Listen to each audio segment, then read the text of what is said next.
Olá, meu nome é Wellington, sou advogado e hoje vou falar da condenação do Léo Lins pela Justiça Federal de primeiro grau. Mas antes, peço que você se inscreva no canal e curta esse vídeo porque isso ajuda a criação de conteúdo e estimula o crescimento do canal. Bom, eu gostaria de dizer que nesse tema existem dois tipos de pessoas. Aquelas que estão a favor do Léo Lins, a favor da liberdade de expressão, da liberdade artística. Pessoas cultas, que têm contato com a arte, que sabem reconhecer discursos anedóticos. E as que estão erradas, lamentavelmente os incultos, os ignorantes. Graças a Deus, estou do lado do primeiro grupo. Por que eu quero dizer isso? Porque a sentença é de uma incultura, de uma ignorância grotesca. Mas em tempos como os que nós estamos vivendo, a ignorância acaba sendo tida como virtude. A ignorância acaba sendo louvada, porque ela é a virtude da maioria e sempre foi. Desde Voltaire, dentre outros filósofos que sempre causaram incômodos ao poder, sempre causaram incômodos ao espírito de decadência, como dizia Nietzsche, que é o espírito da maioria, o espírito de rebanho, tem sido assim. A cultura, a arte, aquilo que é mais elevado, o discurso que é mais refinado e exige um pouco mais, sim, de aprimoramento cognitivo, ele é incompreendido e as massas acabam indo seduzidas por aquilo que é mais simples de entender, a burrice. Mas antes eu preciso apresentar minhas credenciais, eu fiz aqui algumas anotações e eu preciso dizer o seguinte: sou advogado, o tema do meu trabalho de conclusão de curso foi liberdade de expressão no Estado Democrático de Direito, limites inconstitucionais, aprovada pela banca, inclusive durante ali a arguição, eles recomendaram, olha, continue fazendo essa pesquisa, talvez para um mestrado futuramente, porque sinceramente é um tema muito interessante e que você abordou muito bem. E de fato ali no meu TCC, isso em 2018, eu já apontava a possibilidade de se estabelecer um estado policialesco das opiniões. E é isso que está acontecendo no Brasil hoje, lamentavelmente. Não podemos permitir que a ignorância se sobressaia no assunto liberdade de expressão. Mas vamos lá. Sou advogado, atuei no inquérito 4781 e 4828 no Supremo Tribunal Federal. Atuei a favor das influenciadoras Paula Marisa e Bárbara do canal Te Atualizei no inquérito 4789, junto com o Dr. Jorge Luiz Saldanha, sendo que conseguimos a reativação das redes delas, tendo elas sido as primeiras civis a ter as redes sociais desbloqueadas pelo ministro Alexandre de Moraes, ou seja, as primeiras não parlamentares a conseguir a reativação das redes depois daquele bloqueio em massa. Foi uma ação que eu atuei. Atuei contra a CPMI das fake news, na defesa de assessores parlamentares, contra requerimentos de informação que eram praticamente phishing expeditions contra assessores, requerimentos de informação da CPMI que queriam violar a privacidade, a liberdade de expressão desses assessores. Isso foi no mandado de segurança que foi deferido pelo ministro Barroso e monocraticamente ele acabou concedendo, ainda confirmando. Primeiro ele deferiu a liminar, depois confirmou a ordem no mandado de segurança, impedindo a CPMI de fazer uma devassa na privacidade das pessoas. Atuei na defesa de uma ativista contra o prefeito, o ex-prefeito de Sumaré, que processou uma ativista por suas opiniões na esfera civil. Também atuei com o Dr. Jorge Luiz Saldanha, vencemos a ação e depois eu atuei também em favor dessa mesma ativista numa ação criminal por difamação promovida por um superintendente dos Correios, foi na Justiça Federal. Atuei em favor dela, vencemos em primeiro grau, transitou em julgado, inocente a ativista, também atuei nessa ação. Atuei também num inquérito que foi aberto contra o autor de um livro, pois é, considerado que teve ali alguns trechos, uns recortes bem safados, na verdade foi uma safadeza o que fizeram, uns recortes bem sacanas, descontextualizados contra esse autor, um homem honesto, um senhor já de idade, trabalha num banco, nunca pisou numa delegacia na vida. Também atuei no inquérito em favor dele, conseguimos o arquivamento desse inquérito, nem virou ação penal, ele nem chegou a pisar na delegacia. Então, atuei também em favor dele. Atualmente, atuo em defesa de um editor de livros contra acho que agora é prefeito de Limeira, né, Murilo Félix, está processando o editor de livros pelo livro que foi publicado, né, ficou ofendidinho com o livro, então acionou ele na esfera civil, na esfera criminal. Estou fazendo a defesa desse editor de livros, também defesa da liberdade de expressão. Atuei na defesa do ex-deputado estadual Douglas Garcia, no chamado dossiê Antifas, mais de 60 vitórias, mais de 60 sentenças julgadas improcedentes àquela ação, também uma grande mentira deslavada, um conluio da imprensa e aquele monte de ativistas antifascistas, fora um monte de advogado que estava fazendo ali aquelas ações de êxito, né? Ah, me paga se ganhar, né? Enfim, uma sacanagem só. Atuei em favor do Douglas, eliminamos 7 ações criminais que tentaram contra o Douglas perante o órgão especial do Tribunal de Justiça do Estado de São Paulo. Se quer prosperar nessas ações criminais, eliminamos as 7.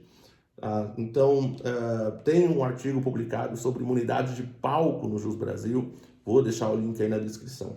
Sou fã do Léo Lins, acompanho o trabalho do Léo Lins, fui já a shows do Léo Lins, acho que fui a 3 shows do Léo Lins, e desejo aí para ele toda a sorte do mundo. Por que eu trouxe essas credenciais? Para dizer que um pouquinho do assunto eu entendo, um pouquinho do tema liberdade de expressão eu posso dizer que eu entendo, um pouquinho dos requisitos formais de um delito contra a honra, de um delito vocal, eu entendo, eu sei fazer. Então, apenas aqui para dar a carteirada, porque no Brasil é assim, né? Você tem que dar a carteirada, senão, por mais certa que seja a sua opinião, por mais fundamentada, nego não respeita. Bom, quando eu comecei a ler a sentença, e me fez muito mal ler essa sentença, 23 páginas, eu confesso que eu fiquei com QI negativo, porque ela é uma sentença muito pobre e muito errada do ponto de vista da análise do discurso. É uma sentença que ela sai analisando piadas. Essa é a prioridade da justiça brasileira, analisar piadas. Na sentença, inclusive, está lá evidenciado que destacaram um agente do GAECO, do Cyber GAECO, para investigar ali as piadas do Léo Lins. Vejam só, um agente que poderia estar combatendo tráfico de pessoas, tráfico de crianças, crimes sexuais na internet, foi destacado para analisar piadas. Essa é a prioridade do sistema brasileiro. E vamos lá. Ao ler a sentença, parecia que eu estava lendo um livro horrível. Eu esperava muito desse livro, por exemplo, que era A Filosofia Explica Bolsonaro, do Paulo Giraldelli. Eu peguei o livro para desafiar mesmo, para ver o que ele ia falar, né? Afinal, Paulo Giraldelli, professor da UFRJ, doutor em Direito. Falei, bom, alguma coisa deve sair desse livro. Fui ler o livro, realmente era de uma pobreza lamentável. Parecia também aquele outro livro da Márcia Tiburi, Como Conversar com o Fascista. Que livro horrível. E lendo a sentença, eu tive o mesmo desconforto, o mesmo desgosto. Me trouxe aqui uma memória negativa em termos de experiência do intelecto, ler essa sentença.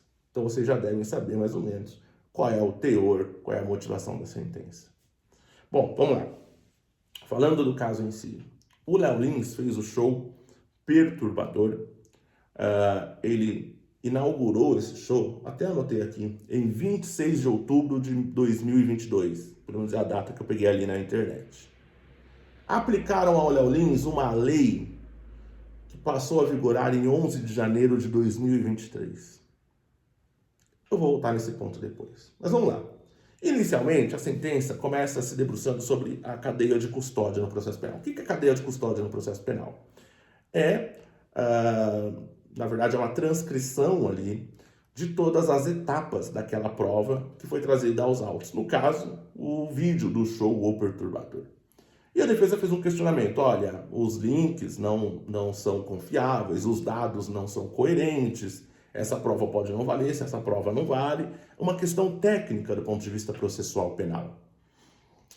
E que, sinceramente, eu fico um pouco resistente a aceitar esse questionamento. Por outro lado, a juíza apontou que era uma mera tecnicidade. Eu peguei até o trecho aqui que ela disse, que é o seguinte: dados de rigorismo técnico atinentes apenas ao suporte formal da gravação. O que ela quis dizer? Isso aí é mero rigor.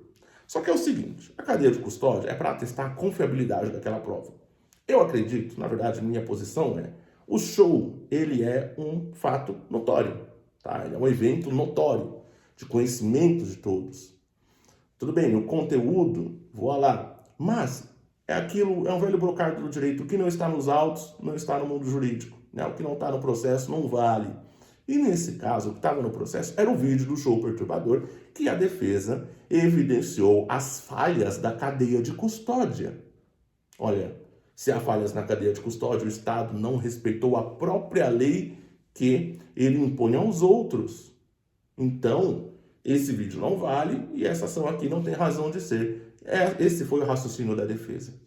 Wellington, mas o vídeo está lá, o conteúdo está lá. Sim, mas você tem que ter noção que é o seguinte: a lei determina a cadeia de custódia, determina a rigidez da prova digital. Quando a juíza diz que isso é mero rigorismo, ela está dizendo o seguinte: o Estado pode violar a lei.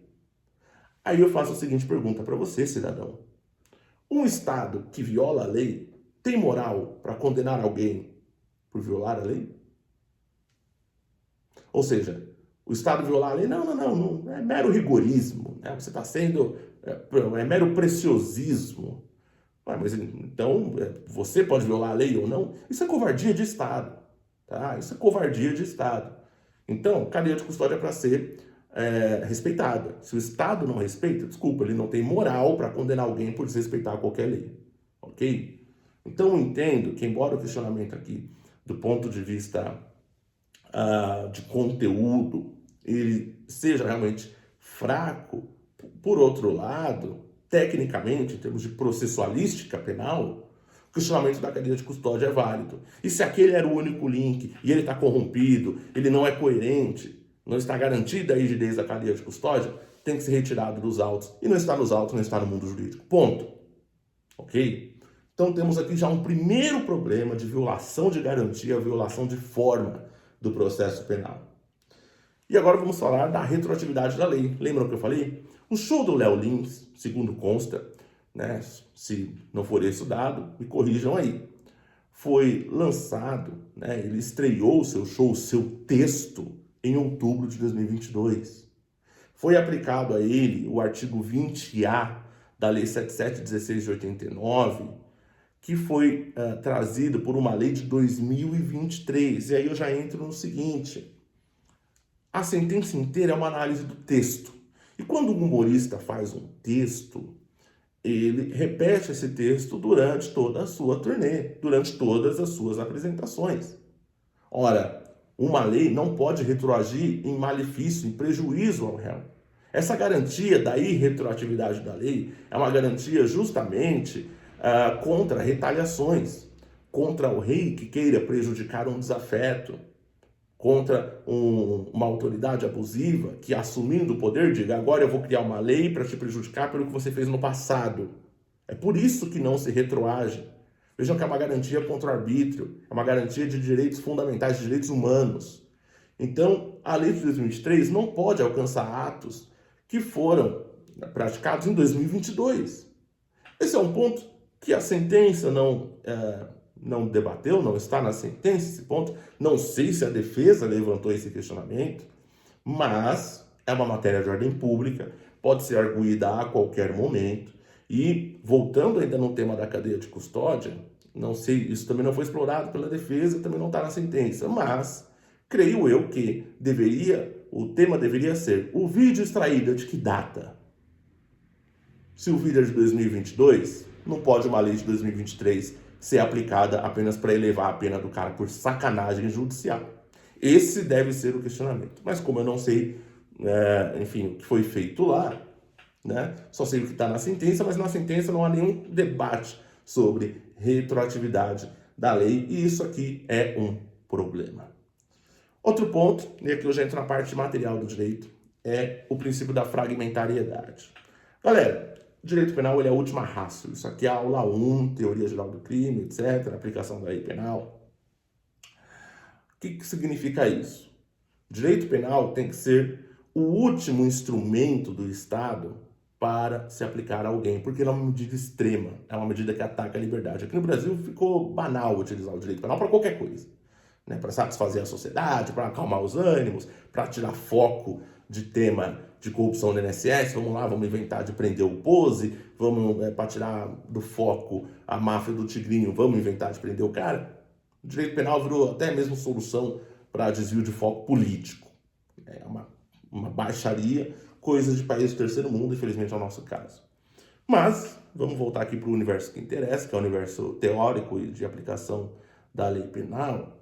Isso implica dizer que não havia outras medidas capazes de mitigar os danos praticados pelo humorista?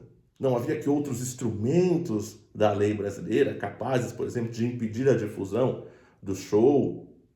Havia, claro que havia. Será que contar piadas atrai a incidência da norma penal? Não. Então aqui não há interesse de aplicação da lei penal. Princípio da fragmentariedade, tá? Ou subsidiariedade, cada um usa um termo, eu prefiro fragmentariedade. Então, esse caso aqui, sinceramente, não reclama a atuação do direito penal, tá? E deixou-se também passar batido essa questão. E aí agora nós vamos entrar no centro, né, do problema, que é o dolo. Por que o dolo? O Léo Lins, ele foi condenado, eu vou ler os artigos de lei aqui, né? O artigo 20, né? E 20A da Lei 7716 de 1989. O que diz esse artigo 20, que é o caput, né, a cabeça? Praticar, induzir ou incitar a discriminação ou preconceito de raça, cor, etnia, religião ou procedência nacional. Aí tem o parágrafo 2º, que é uma causa de aumento, que diz: se qualquer dos crimes previstos nesse artigo for cometido por intermédio de meios de comunicação social, de publicação em redes sociais, de rede mundial de computadores ou publicação de qualquer natureza, a pena aumenta, reclusão de 2 a 5 anos e multa.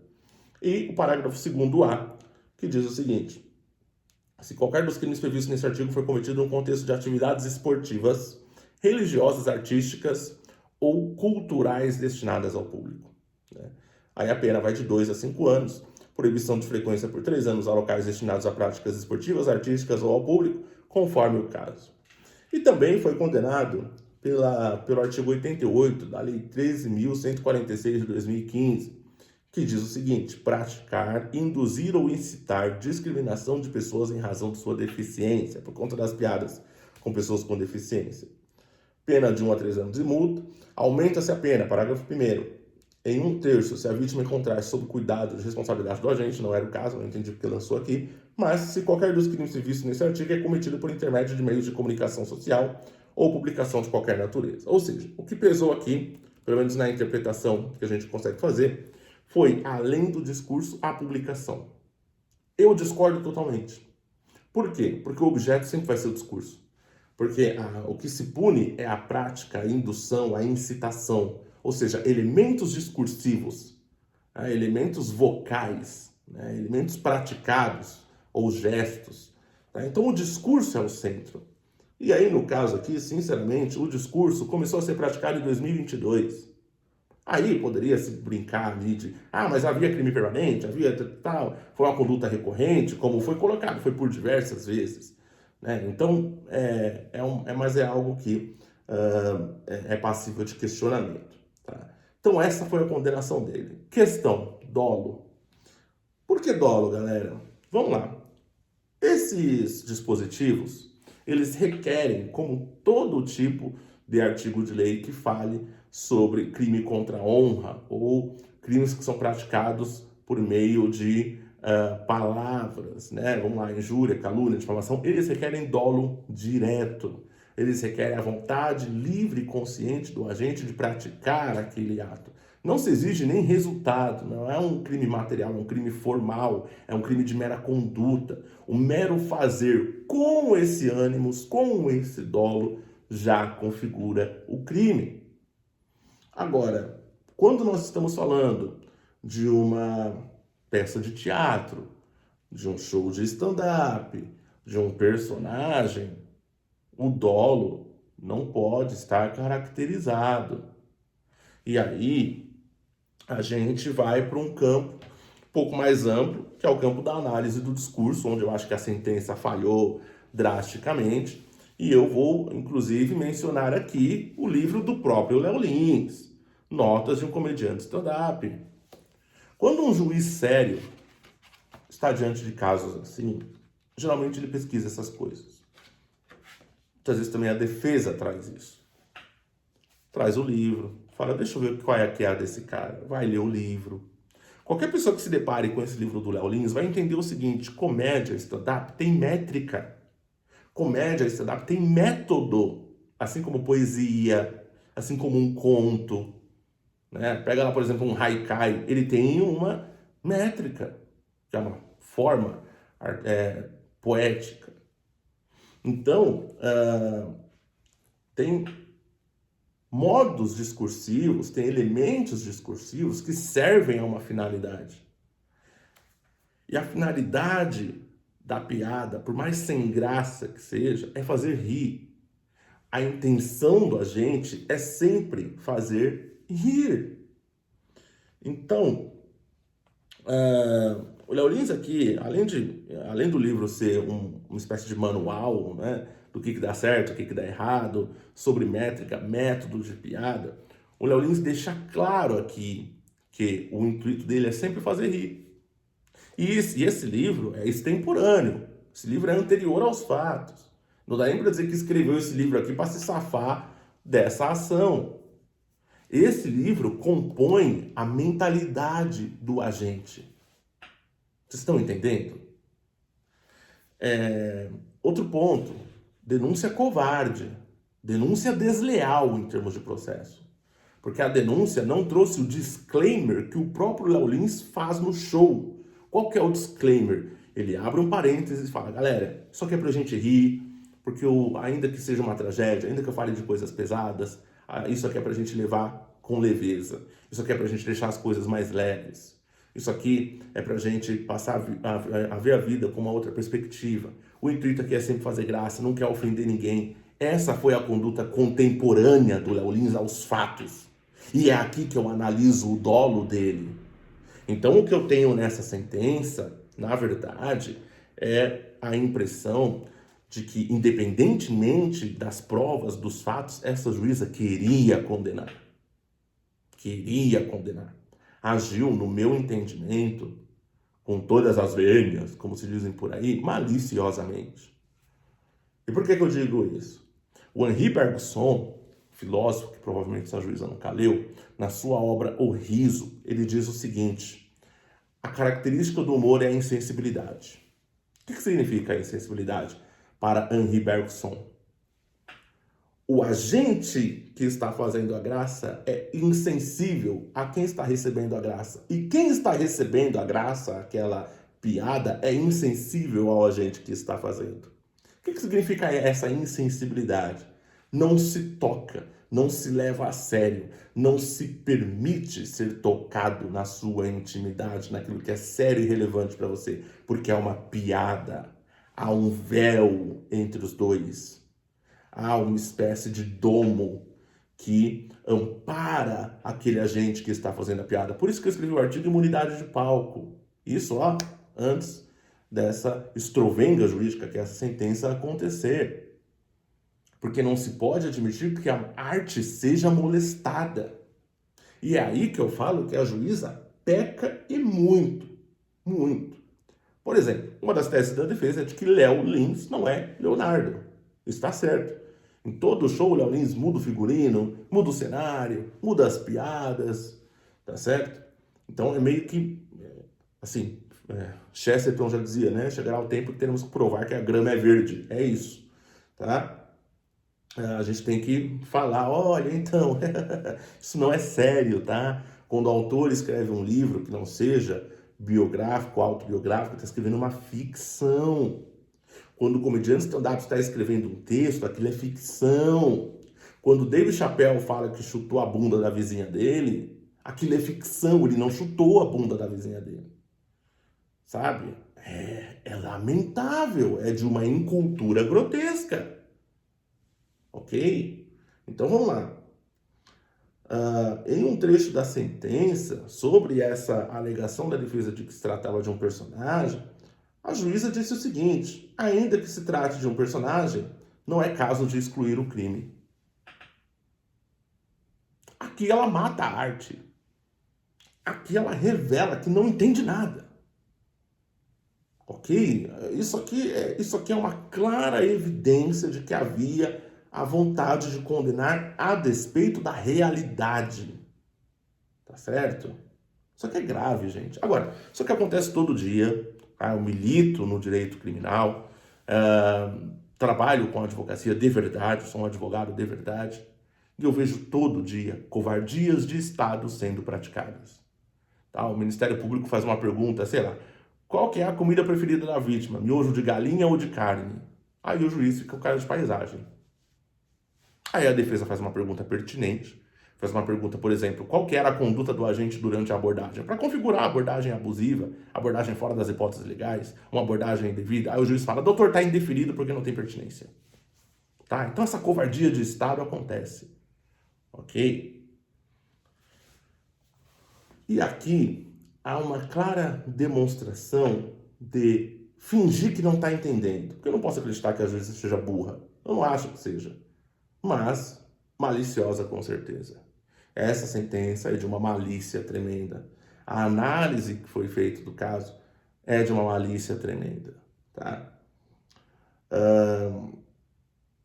E aí, depois de matar a arte, né, ao tratar do dolo, a juíza pega uma piada do Léo Lins, em que ele termina a piada dizendo o seguinte: essa piada pode parecer um pouco preconceituosa, porque é. Ela pega e grifa esse porque é para dizer, olha, o réu, o Léo Lins, estava ciente de que a piada poderia ser preconceituosa e mesmo assim a fez e ainda reforçou. Isso aqui é o dolo do agente. Galera, desculpa, aí já pesa um pouco, né? Por quê? Porque óbvio que isso aqui se tratou de um elemento, de uma surpresa, de um elemento de quebra de expectativa, de um elemento anedótico para quebrar a forma, para deformar. E como eu falei no meu vídeo que está no Shorts, Aristóteles já dizia, o humor, a graça, tem uma relação com o feio, com aquilo que quebra a forma. Aqui, o Léo Lins está recorrendo a um recurso de absurdo, porque ninguém admitiria que está praticando um preconceito. Essa é a expectativa. E quando ele reforça porque isso quebra. Quebra a expectativa, fala, caramba, quebrou minha expectativa, fez eu rir, deformou, tirou a forma que era esperada. A intenção aqui foi fazer rir e não admitir que tinha o dolo de praticar preconceito, induzir discriminação de raça, cor, gênero, o que quer que seja. Essa interpretação é maliciosa. Essa interpretação, ela não é de boa fé com o que está no processo, com a própria autodefesa que foi prestada no interrogatório do Léo Lins, com o histórico do Léo Lins, com as obras do Léo Lins. E é uma interpretação viciada, tá? Sinceramente, para mim isso aqui, óbvio, é caso de reforma da sentença, tá? É para reformar essa sentença, pelo amor de Deus, para a preservação da normalidade das coisas, principalmente da interpretação de texto, mas também é caso de CNJ. Isso aqui, a gente tem que lembrar que é uma autoridade. Se tem uma coisa séria aqui, é uma autoridade interpretando piadas, interpretando contextos, interpretando intenções de maneira maliciosa para condenar um comediante. E aí é caso de CNJ. Isso aqui não pode ser considerado como normal. Uma sentença dessas não pode ser considerada como uma sentença válida, porque ela contém uma clara motivação divorciada daquela que deve ser a motivação de todo magistrado. Analisar com imparcialidade, de acordo com a boa técnica jurídica, considerando inclusive outros aspectos além do direito. Por exemplo, o histórico do agente, qual era a conduta contemporânea do agente, a totalidade do show onde ele faz o disclaimer, E aí a juíza parece que finge que não existe esse disclaimer, que é onde ele declara a sua intenção, o seu dolo no momento. Então, para mim, é caso de CNJ, para mim, é caso de cumprir aquele mandamento, não mandamento, né? Um trecho bíblico que diz: a quem mais é dado, mais será requerido. Uma autoridade capaz de influenciar de maneira tão pesada na vida de uma pessoa tem que ponderar, tem que ser séria, tem que julgar com rigor técnico. Se quiser aparecer, se quiser ter o nome estampado aí no hall das celebridades e etc., que procure outro caminho, não o judicial, não o jurídico, não a magistratura, tá? Então, também o histórico dessa juíza não é muito bom quando a gente fala em liberdade de expressão, né? Condenou também o autor do livro A Privataria Tucana, né? Acho que tem um pezinho lá. Mas isso aqui é um caso claro. Eu sei que não existe crime de hermenêutica, infelizmente, mas isso aqui é um caso claro de uma decisão divorciada da sua finalidade principal, que é aquela que todos nós esperamos, que é um julgamento imparcial, técnico, de acordo com a aplicação da norma jurídica dentro daquilo que está previsto. E não fingir que os fatos não existem, fingir que elementos favoráveis ao réu não estão presentes, fingir que as testemunhas não valem de nada, que isso aconteceu. Desculpa, não dá. Não dá. Tá? Para mim é caso do CNJ, e o CNJ decide o que faz. E no caso da sentença propriamente dita, é caso de reforma da sentença. Tá bom? Dúvidas, críticas, ameaças, deixa aí nos comentários. Contato comigo está na descrição. Esse é o vídeo de hoje, lamentavelmente, tá? Fiquem com Deus. Até a próxima.